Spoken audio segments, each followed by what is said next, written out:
नमस्कार, मैं रवीश कुमार। आदि पुरुष के मनोज पुरुष ने एक बयान दे दिया है। आज तक चैनल पर कहा है कि बजरंगबली भगवान नहीं है, हमने उन्हें भगवान बनाया है। ये मनोज पुरुष के श्री वचन हैं। कोई नास्तिक कहे कि ईश्वर का अस्तित्व नहीं है तो बात समझ में आती है, लेकिन दिन रात आस्था के नाम पर ललकारने वाले एक दिन कहने लग जाएं कि बजरंगबली भगवान नहीं है, हमने उन्हें भगवान बनाया है, तो इसलिए भी चुप रहना चाहिए कि मनोज मोदी सिस्टम के खास आदमी हैं। अगर नहीं होते तो इस विवाद के बाद सूचना प्रसारण मंत्रालय मनोज को गोवा में होने वाले अंतर्राष्ट्रीय फिल्म समारोह के लिए मनोनीत नहीं करता। मनोज को प्रसून जोशी के साथ स्टीयरिंग कमेटी का सदस्य बनाया गया है। राज्यसभा सांसद प्रियंका चतुर्वेदी ने अखबार में छपी इस खबर को ट्वीट करते हुए लिखा है कि जो हमारे धर्म के नायकों को अपमानित कर रहा है उसे मंत्रालय मनोनीत कर रहा है। यह तस्वीर तो आपने देखी होगी। मनोज ने खुद बताया है कि बिना अपॉइंटमेंट के ही प्रधानमंत्री से मुलाकात कर ली। कितने ही मुख्यमंत्रियों ने मनोज को टाइम दिया, आदि पुरुष का ट्रेलर देखा। मनोज ने सुरक्षा मांगी नहीं कि मुंबई पुलिस ने हां कर दी। अब इतने पावरफुल मनोज बजरंगबली पर दावा कर दें कि हमने उन्हें भगवान बनाया है, तो इसके लिए आप सभी को मनोज से ही माफी मांगनी चाहिए। याद रखिएगा, जब मन की बात का 100वां एपिसोड पूरा हुआ तब उसके लिए एक डॉक्यूमेंट्री बनी जिसका नरेशन मनोज मुंतशिर ने किया। लगता है मनोज को मन की बात की लत वहीं से लग गई है। यह बंदा गजब है। एक ही सांस में कहता है कि हम बजरंगबली को बल, बुद्धि और विद्या का देवता मानते हैं, और फिर 2-4 लाइन आगे जाकर कह देता है कि बजरंगबली भगवान नहीं, भक्त हैं, हमने उन्हें भगवान बनाया क्योंकि उनकी भक्ति में पावर था। यही नहीं, भारत के इस नए आदि पुरुष यानी मनोज पुरुष ने कहा है कि बजरंगबली दार्शनिक की तरह बात नहीं करते हैं, श्री राम की तरह बात नहीं करते हैं। महर्षि मनोज से पूछने का साहस मुझ में तो नहीं है कि हे मनोज, किंचित बताओ, जिन्हें बल, बुद्धि और विद्या का देवता माना जाता है वे दार्शनिक की तरह क्यों नहीं बात करते हैं? जान बचानी हो तो इस प्रश्न के बाद तुरंत कहें कि महर्षि मनोज, लेकिन हम आपको दार्शनिक ही मानते हैं, अब हमारा पीछा छोड़ दीजिए, आपको भी देवता मान लेंगे ज्यादा धमकाएंगे तो। आज तक चैनल का यह क्लिप सोशल मीडिया पर खूब चल रहा है। कॉपीराइट के नियमों के कारण हम उसका इस्तेमाल नहीं कर सकते। इस पर यूपी के एक पूर्व आईएएस अफसर सूर्य प्रताप सिंह ने ट्वीट किया है। लिखा है कि बजरंगबली भगवान नहीं है, हमने उन्हें भगवान बनाया, शुक्ला जी। इसी तरह का एक चुनावी नारा भी कभी दिया गया, जो राम को लाए हैं हम उनको लाएंगे। विश्व की सबसे बड़ी पार्टी को भी यही गुमान है और था कि वे प्रभु श्री राम को लाए हैं। आदि पुरुष विवाद के संदर्भ में आईटी सेल, व्हाट्सएप ग्रुप, नाना प्रकार के हिंदू रक्षक दल और बीजेपी के नेता सभी शानदार संयम का परिचय दे रहे हैं। ऐसा नहीं है कि उनकी आस्था आहत नहीं हो रही होगी, लेकिन इनके सारे मेन लोगों के साथ मनोज की इतनी तस्वीरें हैं कि वे फंस गए हैं। अब क्या करें? यह भी हो सकता है कि इस राजनीतिक इकोसिस्टम को लिखने बोलने की आजादी का मतलब अब समझ में आ गया है। यह बहुत ही शानदार बात हुई है। अगर हुई है तो कुछ भी लिखने और बोलने की आजादी का असली भोग मनोज ही कर रहे हैं, वरना जितना उन्होंने कहा है, अगर ऑल्ट न्यूज के मोहम्मद जुबैर ने बोल दिया होता तो देश के कई राज्यों में एफआईआर हो गई होती और मनोज के समर्थक लोग खतरा खतरा चिल्लाने लग जाते।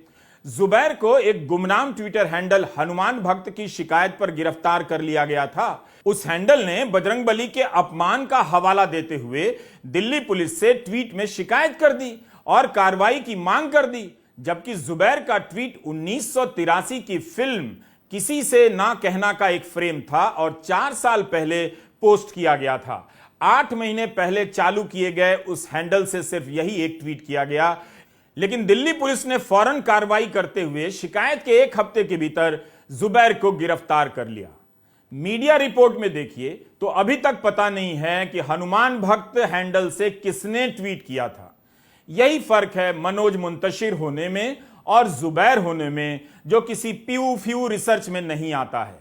आदि पुरुष ने हिंदू धर्म को लेकर अभिव्यक्ति को एक नई आजादी दी है। यह बहुत बड़ा योगदान है। मैं इसे मनोज योगदान कहता हूं, जिसे युगों युगों तक याद रखा जाएगा। 2014 से मोदी के राजनीतिक सिस्टम के लोग दूसरों की इस आजादी पर यह कहकर धावा बोलने लग जाते थे कि संविधान भी अभिव्यक्ति की पूरी छूट नहीं देता, कुछ अंकुश लगाता है। मगर यही लोग जिस तरह से मनोज को कुछ भी बोलने की छूट दे रहे हैं, उससे लगता है कि संघ परिवार और हिंदू रक्षक सेनाओं में अभिव्यक्ति की व्यापक समझ पैदा हो गई है। मेरी राय में मनोज को अभिव्यक्ति का नए सिरे से आदि पुरुष घोषित कर देना चाहिए। मनोज मुंतशिर ने कहा है कि बजरंगबली भगवान नहीं है, हमने उन्हें बनाया है। ये उनके बोल हैं। उनकी इस अभिव्यक्ति की आजादी की रक्षा होनी चाहिए और मुंबई पुलिस ने सुरक्षा प्रदान कर शानदार काम किया है। दिल्ली पुलिस की तरह जुबैर को गिरफ्तार नहीं किया है। सिस्टम के आदमी को बचाना हर किसी का कर्तव्य होना चाहिए, वरना उसके प्रकोप से अफसर नहीं बच पाएगा। इसे व्यंग्य भी समझें और यह भी जान लें कि ज्यादा सीरियस होंगे तो बीमार पड़ जाएंगे। इन दिनों गीता प्रेस को गांधी शांति पुरस्कार देने पर विवाद हो रहा है। गांधी के आदर्शों पर चलते हुए शांति कायम करने में गीता प्रेस की क्या भूमिका है? खैर, हम इस विवाद पर इस वीडियो में समय नहीं गंवाना चाहते हैं। आपको गीता प्रेस के इस कल्याण अंक की एक कॉपी दिखाना चाहते हैं। इसे गीता प्रेस ने ही छपवाया है, छापा है और इसका नाम है हनुमान अंक। तो गीता प्रेस द्वारा प्रकाशित इस हनुमान अंक के बारे में मनोज मुंतशिर को बताना चाहता हूं। यह अंक मेरे पास कई वर्षों से है। इसके पेज नंबर 24 पर लिखा है कि लक्ष्मण, देखो यह व्यक्ति ब्रह्मचारी के वेश में कैसा सुंदर भाषण करता है। अवश्य ही इसने संपूर्ण शब्द शास्त्र बहुत प्रकार से पढ़ा है। इसने इतनी बातें कही किंतु इसके बोलने में कहीं कोई भी अशुद्धि नहीं आई। फिर अगले पैराग्राफ में है, वाल्मीकि रामायण में तो श्री राम ने यहां तक कहा है कि इसने अवश्य ही सब वेदों का अभ्यास किया है, नहीं तो यह इस प्रकार का भाषण कैसे कर सकता है। तो आपने देखा कि बजरंगबली की विद्या और विनम्रता की कितनी तारीफ है, उनके भाषण देने की कितनी तारीफ है। प्रभु श्री राम ही बजरंगबली की तारीफ कर रहे हैं, लेकिन संवाद लिखने वाले मनोज कह रहे हैं कि बजरंगबली दार्शनिक की तरह बात नहीं करते हैं। समाचार एजेंसी ANI से मनोज ने कहा कि मैं ब्रह्मा नहीं हूं कि मैंने कलम उठाई, लेखनी से जो लिख दिया वही विधि हो गई। बोल भी रहे हैं और सफाई भी दिए जा रहे हैं।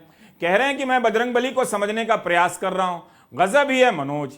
मनोज को गीता प्रेस का यह हनुमान अंक पढ़ना चाहिए और गीता प्रेस वालों को भी मनोज के इस बयान पर कोई टिप्पणी देनी चाहिए। यही नहीं, फिल्म रिलीज से एक दिन पहले दैनिक भास्कर को इंटरव्यू देते हैं और कहते हैं कि आदि पुरुष नई पीढ़ी की रामायण है। यही नहीं, आदि पुरुष और रामायण में फर्क पूछा गया तो उनके दिए जवाब के अनुसार केवल आधुनिक VFX का फर्क है। जब विवाद हुआ तो कहने लग गए कि हूबहू रामायण नहीं है, प्रेरित है। अब कहते हैं कि बजरंगबली को समझने का प्रयास कर रहा हूं। 19 जून के वीडियो में हमने आपको बताया कि नेपाल में काठमांडू समेत कुछ शहरों में सीता के भारत की बेटी बताए जाने पर ऐतराज करते हुए हिंदी फिल्मों को बैन कर दिया गया। आज खबर आई है कि निर्माता टी सीरीज ने काठमांडू के मेयर और नेपाल के फिल्म बोर्ड को माफी मांगते हुए पत्र लिखा है कि अगर नेपाल के लोगों की भावनाओं को ठेस पहुंची है तो हम माफी मांगते हैं, हमारा ऐसा कोई इरादा नहीं। जिस वाक्य से आपको आपत्ति है उसमें सीता माता के बारे में बात नहीं हो रही थी, पर भारत की सभी बेटियों की बात हो रही थी। कमाल है। साथ ही हम कहना चाहते हैं कि भारतीय होने के नाते हमारे लिए दुनिया में सभी स्त्रियों का सम्मान सर्वोपरि है। ये और कमाल है। ये क्या फिल्म बनाकर लाए हैं? संवाद बदल रहे हैं तो कभी माफी मांग रहे हैं, वो भी दूसरे देश से। कम से भाजपा और IT सेल के लोगों को खुलकर मनोज की अभिव्यक्ति की इस आजादी की रक्षा करनी चाहिए। नेपाल से माफी मांगने के बाद अब वैसे बच भी क्या जाता है। 2014 के बाद ऐसे कई किरदार टीवी चैनलों के जरिए खड़े किए गए। अगर आप यह सोचते हैं कि मैं ऐसे व्यक्ति पर विश्लेषण क्यों कर रहा हूं, तो आपकी बात पूरी तरह से गलत नहीं मगर अधूरी है। होता क्या है कि ये लोग टीवी के जरिए दिन रात अनाप शनाप फैलाते रहते हैं, दूसरे धर्म के लोगों को ललकारते रहते हैं। अपने धर्म के नाम पर आदि पुरुष के विवाद ने यह दिखा दिया कि इनका अपने धर्म के प्रति कितना आदर है और ज्ञान है, आपने देख लिया। इसलिए ऐसे लोगों पर कभी कभी बात जरूरी है। वैसे हमने बहुत मेहनत से लू पर एक रिपोर्ट बनाई है, वो भी जरूर देखिएगा। बैन करो, बैन करो, बैन करो, आदि पुरुष बैन करो, बैन करो। मनोज को खतरा किससे? क्या उन हिंदू रक्षक दलों से है जिनसे दूसरों को हमेशा खतरा रहता है, जिनके लिए कभी मनोज या वे मनोज के लिए खड़े हो जाते हैं? या मनोज को साफ करना चाहिए कि उन्हें जान का खतरा किस हिंदू संगठन से है। ठीक है कि इन संगठनों ने फिल्म का विरोध किया, मगर यह विरोध प्रतीकात्मक और अहिंसक ही रहा। इसकी तारीफ की जानी चाहिए ताकि इन संगठनों को आगे से याद रहे कि कभी ऐसा हो, ऐसा वक्त आए तो वे हिंसक ना रहें और इसी तरह का प्रदर्शन करें जो देखने में भी अच्छा लगता है। आदि पुरुष के सीन और संवाद और मनोज के आलतू फालतू बयान को लेकर विवाद हुए हैं, बहस भी हुई है, जरूर छिटपुट विरोध प्रदर्शन भी हुए हैं, मगर मनोज ने जान के खतरे को कुछ बढ़ा चढ़ाकर पेश कर दिया। इस बीच आदि पुरुष ने दुनिया भर में 340 करोड़ की कमाई कर ली है। एक घटिया फिल्म इतनी कमाई कर सकती है, यह वाकई शानदार घटना है। भीड़ अच्छी फिल्म थी मगर लोग देखने नहीं गए। आदि पुरुष ने 340 करोड़ कमा लिए, तब तो मनोज या ओम राउत को चिंता करने की जरूरत नहीं, पैसे तो आ ही गए। अब रही बात धर्म और देवी देवताओं को समझने की, तो वो समझते भी रहेंगे, है कि नहीं। 340 करोड़ कमाने वाली इस फिल्म के लिए मामूली चिंता की खबर सोमवार को आई। इसे मामूली ही कहिए क्योंकि सोमवार को इसकी कमाई गिरकर 20 करोड़ रह गई। वैसे आप धर्म के नाम पर घटिया फिल्म बनाकर एक दिन में 20 करोड़ कमा सकते हैं, यह वाकई चमत्कार है और हाउसिंग सोसाइटी के अंकिलों को इसका श्रेय जाता है। उन्होंने देश के मानस को इस लेवल पर लाने में बहुत मेहनत की है। उन्हें भी कॉपीराइट का कुछ पैसा मिलना चाहिए। फिल्मों के कारोबार पर लिखने वाले तरण आदर्श ने कहा है कि सोमवार को यह फिल्म क्रैश कर गई। तरण ने एक पोस्टर भी ट्वीट कर दिया जिस पर क्रैश लिखा है। हिंदुस्तान टाइम्स के इस रिपोर्ट के अनुसार शुक्रवार को फिल्म ने 86 करोड़, शनिवार को 65 करोड़, रविवार को 69 करोड़ कमाए। भारत में इसने 200 करोड़ की कमाई कर ली है और दुनिया भर में 340 करोड़ रुपए कमा लिए हैं। ये आंकड़े कितने सही हैं, कितने गलत हैं, हम पुष्टि नहीं कर सकते। फिल्म की लागत 500 करोड़ बताई जाती है। इस तरह के दावों की कॉपी कैसे चेक होती है, कौन जाकर देखता है 500 करोड़ लगा भी है या नहीं, मैं नहीं जानता। कमाई को लेकर इंडियन एक्सप्रेस का विश्लेषण हिंदुस्तान टाइम्स से थोड़ा अलग है। एक्सप्रेस के विश्लेषण के अनुसार हिंदी में यह फिल्म पिट गई है, 37 करोड़ की ही कमाई हो पाई है। एक्सप्रेस ने लिखा है कि हिंदी में इस फिल्म में 4 दिनों के भीतर 113 करोड़ की कमाई की। इसे देखकर लगता है कि यह फिल्म भूषण कुमार की फिल्म भूल भुलैया 2 का रिकॉर्ड नहीं तोड़ पाएगी। भूल भुलैया 2 ने 2022 में 185 करोड़ की कमाई की थी। आदि पुरुष ने वीकेंड में कमाई के मामले में पठान के रिकॉर्ड को तोड़ दिया है, 313 करोड़ की कमाई की है। इस पूरे विवाद को आप केवल पैसे के एंगल से देखिए। आप इस विवाद में जो फंसे पड़े हैं उससे निर्देशक और मनोज का कुछ नहीं बिगड़ा है। एक और कमाल की बात हुई है, इस फिल्म के कलाकार इस विवाद से अलग हैं। उन्होंने अपने आप को बचा लिया और कोई उनका पीछा नहीं कर रहा। कोई भी प्रभास, सैफ अली खान और कृति को भला बुरा नहीं कह रहा है। इसलिए मैं बार बार कह रहा हूं कि आदि पुरुष के विवाद में काफी कुछ नया और अच्छा भी है। विवाद के बाद भी 300 करोड़ की कमाई हुई है, बाकी सब मजे में हैं। यकीन मानिए आपका मनोज भी मजे में है। नमस्कार, मैं रवीश कुमार।